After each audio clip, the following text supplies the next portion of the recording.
చేయొద్దు చేయొద్దు.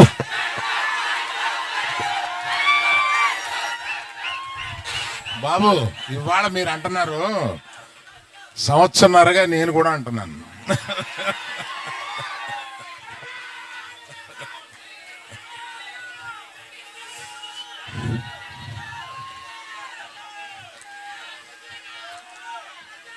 అందరికీ నమస్కారం. ఇక్కడికి విచ్చేసిన మీడియా వారికి, ఇక్కడికి విచ్చేసిన ప్రేక్షాభిమానులకి, పర్టికులర్గా అక్కినేని అభిమానులకి,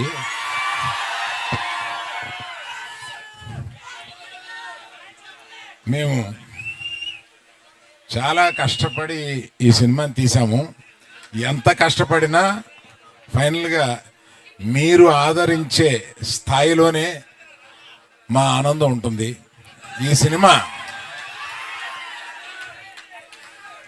సినిమా తప్పక మీరు ఆదరిస్తారని నమ్ముతున్నాము. ఎందుకంటే రీజను ఇక్కడ లేని వారి గురించి చెప్పి ఉన్నవారి గురించి చెప్తాను. ఇక్కడ చందు మొండేటి ఆయన ఇచ్చిన బేసిక్ కథని చాలా చక్కగా మార్చి అత్యద్భుతంగా మీ అందరికీ నచ్చేలాగా, మీరందరూ ఈ సినిమాలో చాలా ఆనందపడేలాగా, చాలా గుండెల్లోంచి మీకు హావభావాలు వచ్చేలాగా ఆయన తీశారు. అంత బాగా తీశారు ఆ సినిమా. ఆయన గురించి చెప్పాలి.